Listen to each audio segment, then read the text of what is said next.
Hello members, welcome to the vocabulary audio for the Emotionally Intelligent Husbands lesson. Let's get started. In the first paragraph we have the word data. Some people pronounce it data, some people say data. Either is correct. So data or data, and they both mean information or facts.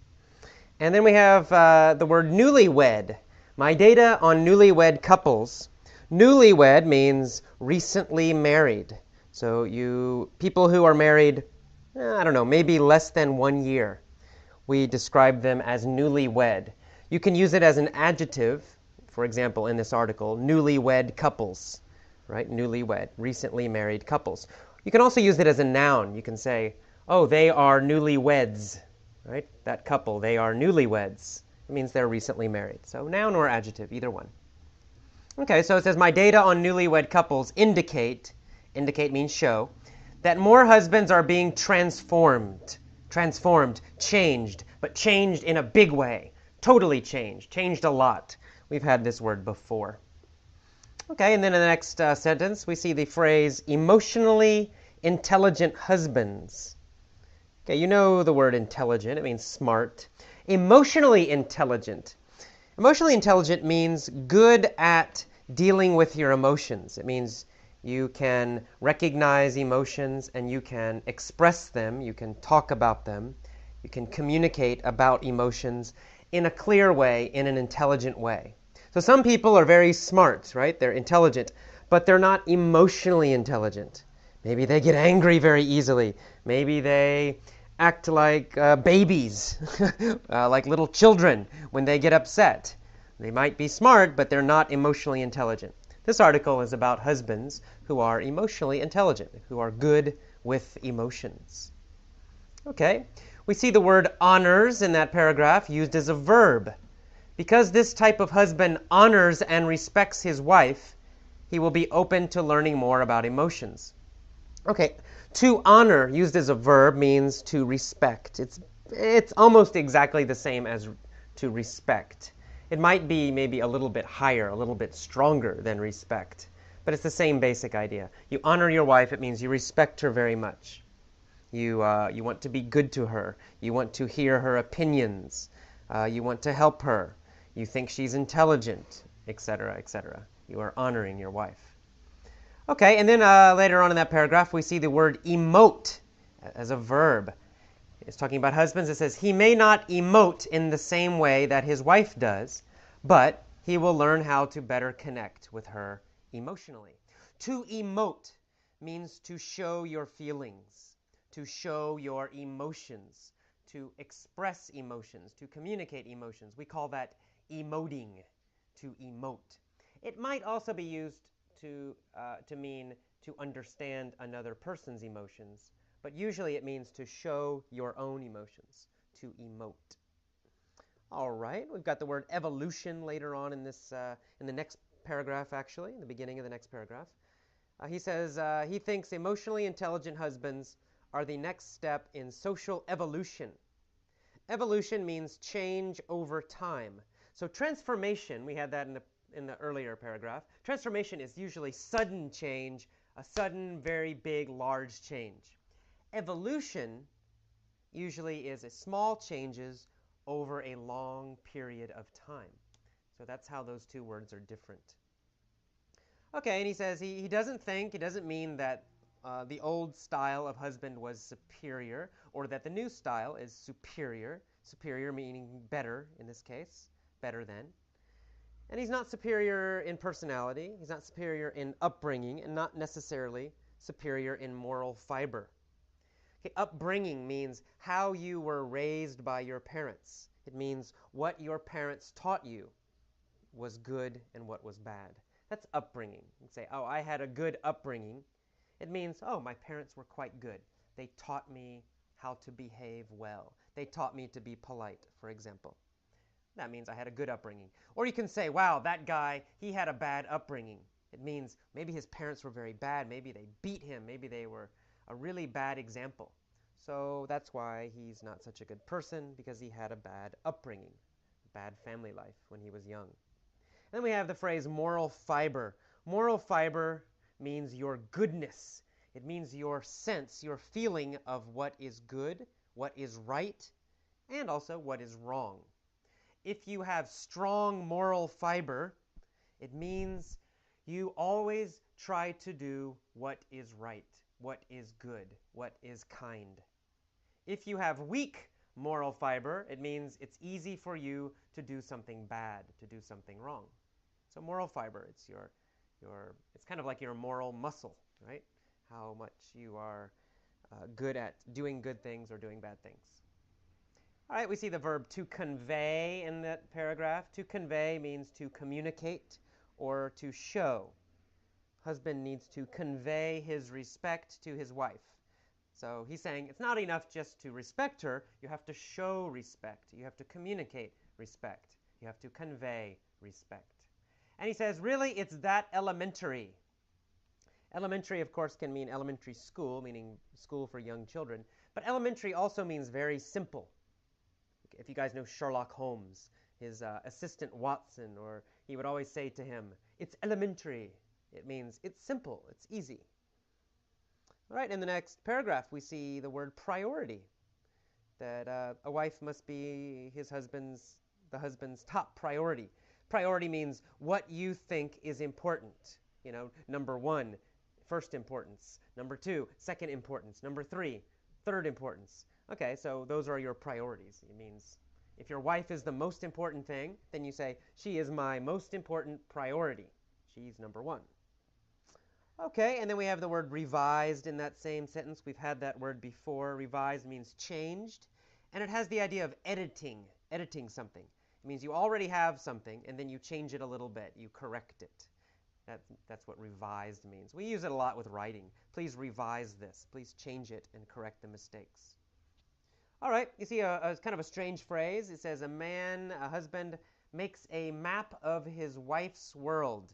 A map of his wife's world. It's a little bit of a strange phrase. It means that he learns about the details of his wife's life. He learns, what does she like? What does she hate? What was her family like when she grew up? What are her dreams, etc. All the details of her life. He makes a map of his wife's world. That's what that means. And he keeps in touch with his admiration and fondness for her. To keep in touch with something or someone means you keep contact. It means you remember. In this case, it means remember. He remembers his admiration and fondness for her. Admiration meaning liking, to like something. If you say, I have admiration for him, it means you like him. Fondness is basically the same, actually. Those two words, admiration and fondness, almost the same. They mean liking. They're nouns, however. They're nouns. It's the feeling of liking someone or something. Okay. And finally, the last paragraph on the first page, we see the word outstanding. You probably know this already, but outstanding means great, fantastic, wonderful. So an emotionally intelligent husband is an outstanding father, according to Dr. Gottman. Is a great father, a wonderful father. Okay, on the next page, second page, we have the first paragraph. It says, the new type of husband leads a meaningful life. In this case, of course, lead can mean to be a leader. But in this case, it has a different meaning. If you lead a wonderful life, it means you do a wonderful life or you live a wonderful life. So it doesn't mean you're a leader. It just means you're doing it. You're doing a wonderful life. You're living a wonderful life. You're leading a wonderful life. Same meaning, all of those. All right, and he says this kind of husband, his wife will come to him not only when she is troubled, but when she is delighted. To be troubled as an emotion, it means upset. It means you have a problem, right? You say, oh, I'm very troubled right now. It means, oh, I have a lot of problems right now. I'm very worried right now. I'm very upset right now. I am troubled. And then the opposite is actually the word delighted. Delighted means very, very happy. Super happy. I'm delighted that I got a raise at my job. I'm very happy I'm getting more money at my job. I'm delighted. Okay, and in the last sentence of that first paragraph on page 2, we have the word mourn, the verb to mourn. It says, when this kind of man dies, he is mourned by his family. To mourn means to feel sad for someone who is dead, or someone or something that is gone. So someone dies and then we cry, oh no, we're very upset, we miss them, we are mourning them, right? We're remembering how much we love them and how much we miss them and how important they were and how important their memory still is. That's to mourn. You might wear, some cultures you wear black clothes.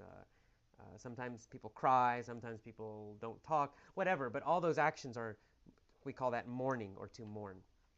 All right, and then finally our last paragraph talks about the other kinds of husbands, husbands who are not emotionally intelligent. He says they're quite sad. And he says they respond to the loss of male entitlement with righteous indignation. All right, some good words here. Entitlement means power, but it's a special kind of power. Entitlement is a power that is given to you. It's not a power you take. It's not a power, you know, someone can be very powerful because they make a lot of money, they build a business, or they become a politician, they're a good speaker. That's power, but that's not entitlement. Entitlement is when the government gives you power, or the society gives you power. You don't do anything to earn it. It's given to you. That's entitlement. So males, men, in many cultures, perhaps unfortunately in most cultures, I'd say, right now, have entitlement. The society and the government gives them special power that women don't have. That's entitlement. Now, in many societies and cultures and countries, men are losing these entitlements. They're losing this power that's given to them. And some men don't like that. And they respond with righteous indignation. I love this phrase. It's a nice phrase. You can use it in many situations. Righteous means you think you are right. You think you are correct. You think, in fact, it means you think you are right and everyone else is wrong. I'm right, everyone else is wrong. And indignation means anger, strong anger. So righteous indignation means you're very angry because you think you are right and you think everybody else is wrong. Everybody else is doing something wrong and now you're really angry. So some men have righteous indignation. It's a noun. Because they think society is wrong. They're taking away men's power and that's wrong. Or the culture is wrong. Or women are wrong. They're taking men's power.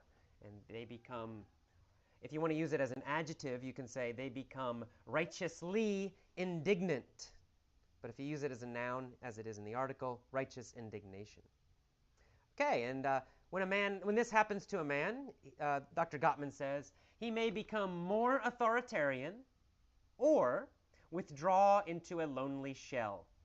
Okay, to become more authoritarian means to become meaner, to try to be a boss, more controlling, try to be a big, strong boss and control. And then the opposite, what he's saying is withdraw into a lonely shell means stop communicating, stop talking to other people, become very lonely and separated and isolated from other people. Okay, and finally, our last phrase is his due. Okay, he's looking, this kind of man is looking for honor and respect that he thinks is his due. Is his due means is his right, is what he is supposed to have.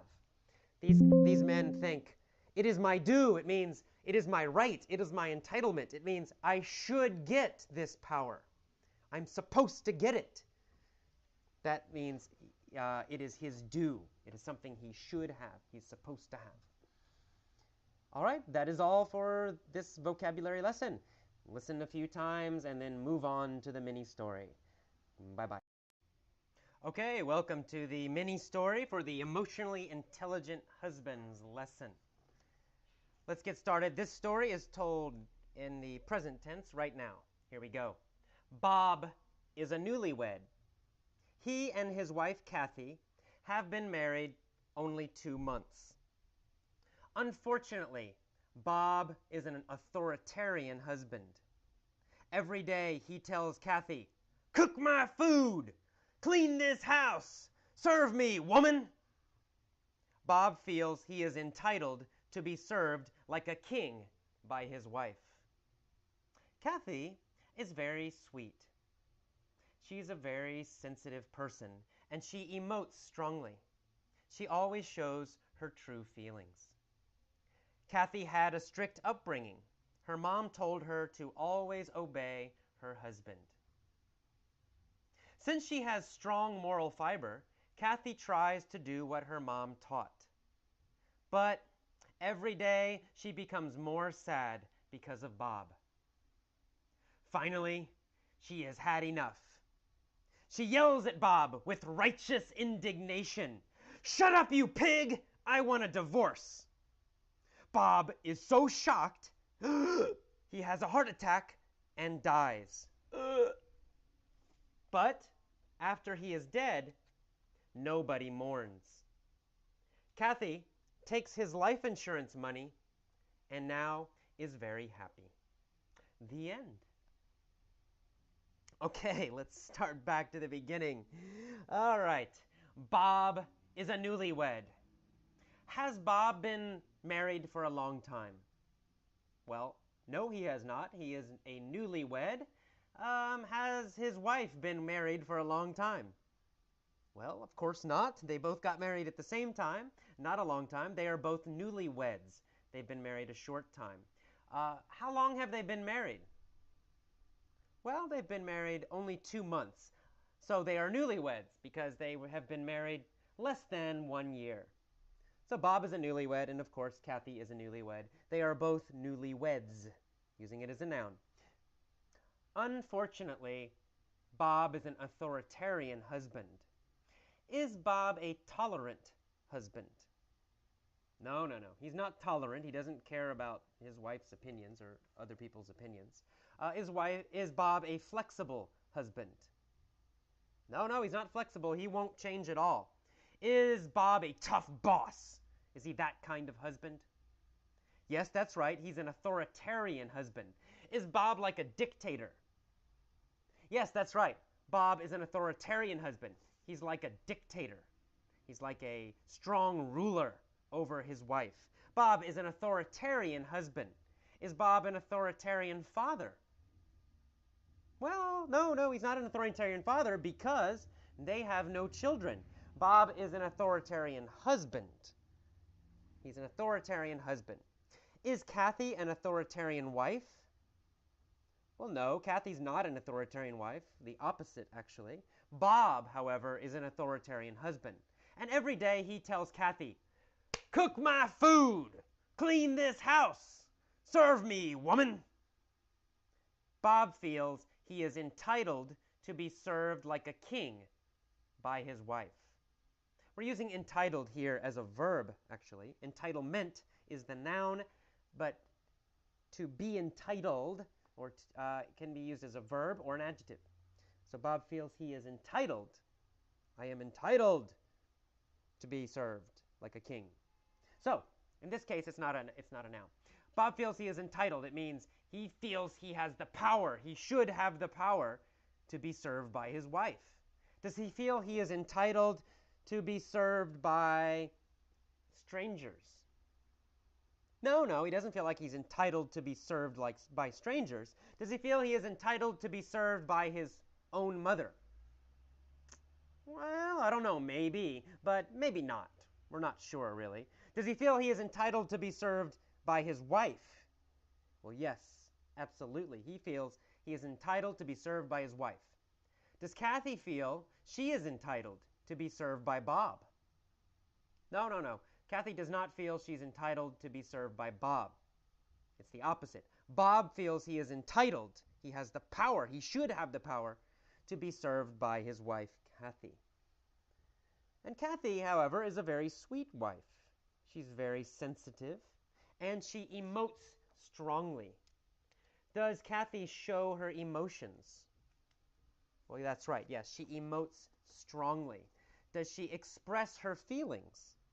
Yes, she does. She emotes strongly. She shows her feelings a lot. Does she emote only anger? No, that's not true. She doesn't emote only anger. She emotes all her emotions. She shows all her emotions. She expresses all her emotions. She emotes strongly, and she emotes everything. She shows all her emotions. So Kathy is sensitive and she emotes strongly. She always shows her true feelings. Kathy had a strict upbringing, however. Her mom told her to always obey her husband. Was Kathy's upbringing relaxed? No, her parents were not relaxed. She had a strict, a very tough upbringing. Was Kathy's upbringing conservative? Very conservative? Yeah, I think you would describe that as conservative. Her mom was very old-fashioned, very conservative. She had a strict upbringing. Kathy had a strict upbringing. Did Bob have a strict upbringing? Well, no, not really. Bob was spoiled when he was a child. His parents gave him everything. They served him. They let him do anything he wanted. So he was kind of a spoiled brat. But Kathy, however, had a very tough upbringing, a very strict upbringing. Because her mom told her, always obey your parents. Always obey your future husband. The good thing about Kathy is she has strong moral fiber. She always tries to do what is right, what is correct, what her mom taught her to do. Does Kathy have strong moral fiber? Well, yes, she does. Of course, she has strong moral fiber. Does Kathy try to do what is right? Yes, she does. She has strong moral fiber. She tries to do what is right. Would Kathy steal money from someone? No, of course not. Kathy has strong moral fiber. She would never steal from another person. Would Kathy try to kill another person? No, Kathy has strong moral fiber. She would never try to kill or hurt someone else. She has strong moral fiber. Why does Kathy obey Bob? Well, because her mom told her she should. Kathy thinks she must have strong moral fiber and therefore must obey Bob. But finally, she changes her mind, right? Finally, she yells at him because she is sad every day because of Bob. So finally, she yells at him with righteous indignation. Does she talk to him quietly? Well, no, she yells, of course. Does she yell with a lot of anger? Yes, that's right, she does. She's very angry when she yells. She's indignant. She has indignation. She yells at him with indignation, with anger. What kind of anger? Is it anger from being, hurt? Not exactly. No. It's righteous indignation. She feels Bob is wrong and she is right. Bob is doing bad things, and Kathy is a good person, so she feels righteous indignation. She has righteous indignation. She yells at him with righteous indignation. When she yells with righteous indignation, what does she say? Well, she says, "Shut up, you pig! I want a divorce!" Is Bob surprised by Kathy's righteous indignation? Yes, he is. He's very surprised by her righteous indignation. So surprised, he has a heart attack. And then he dies. But after Bob is dead, nobody mourns. Does anybody feel sad because Bob is dead? Well, no. Nobody feels sad. Nobody mourns him. Does Kathy mourn him? No, Kathy doesn't mourn him. She doesn't feel sad after he dies. She thinks he's a pig, right? He's been a bad man, so she does not mourn him. She does not cry. She does not wear black. She does not feel really sad. She does not mourn him. Do Bob's friends mourn him? No, Bob's friends don't mourn him either because he doesn't have any friends. Nobody likes Bob. So Bob is not mourned by his friends because he doesn't have friends. And Kathy doesn't mourn Bob either. Nobody mourns Bob. Nobody feels sad for Bob after he's dead. What happens next? Does Kathy have a good life? Well, as a matter of fact, she does. She gets money from Bob's life insurance, and now she is rich and free and very happy. All right, good job. One more time. This time I'll pause. Please repeat the key phrases after me. Now, don't just repeat. Copy my pronunciation, copy my rhythm, copy my tone, everything. Copy my emotion. Here we go. Bob is a newlywed. Good. Bob is a newlywed. Okay, very good. He and his wife, Kathy, have been married only 2 months. Unfortunately, Bob is an authoritarian husband. Okay, good. Unfortunately, Bob is an authoritarian husband. Good. Every day he yells at Kathy. He says, "Cook my food, clean this house, serve me, woman." Bob feels he is entitled to be served by his wife. Okay, good, a little bit difficult. Bob feels he is entitled to be served by his wife. Okay, good. Bob feels he is entitled to be served by his wife. Kathy, however, is a very sweet wife. She is very sensitive and she emotes strongly. Okay, very good. She is very sensitive and she emotes strongly. Good. She's very sensitive and she emotes strongly. She always shows her true feelings. Kathy had a strict upbringing. Good. Kathy had a strict upbringing. Very good. Her mom taught her to always obey her parents and always obey her future husband. Since she has strong moral fiber, Kathy tries to follow her mom's teaching. Okay, very good. Since she has strong moral fiber, Kathy tries to follow her mom's teaching.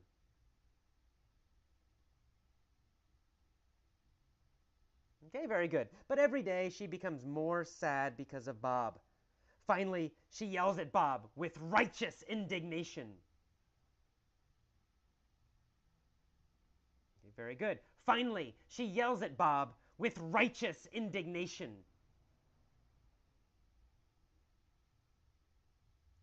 Okay, great. She yells with righteous indignation, "Shut up, you pig! I want a divorce." Bob is so shocked, he has a heart attack and dies. But after he is dead, nobody mourns. Okay, good. But after he is dead, nobody mourns. Okay, great. But after he is dead, nobody mourns. Kathy takes his life insurance money, and now she is rich and free and very happy. Okay, very nice. Use your pause button when you do this. Use your pause button often. But now, please use your pause button and tell all of the story. Tell the entire story yourself, out loud. Say it where you can hear it. You don't need to remember every word. It's not a memory test. Just try to use the vocabulary correctly. That's the important part. You can change the details, doesn't matter. Try to remember the vocabulary, try to use it correctly. That's what is important. Okay, great. If this is difficult for you, listen to it many, many times before you try speaking. It's okay. Listen to it as many times as you want. Listen every day, a few times, for 1 month if necessary. It's okay. Go slow, relax, take your time. After you understand it completely and easily, then, only then, try practicing speaking with your pause button. Okay, good job. Next is the mini story point of view lesson. I will tell the same story using different time frames, different points of view. See you next time. Bye-bye.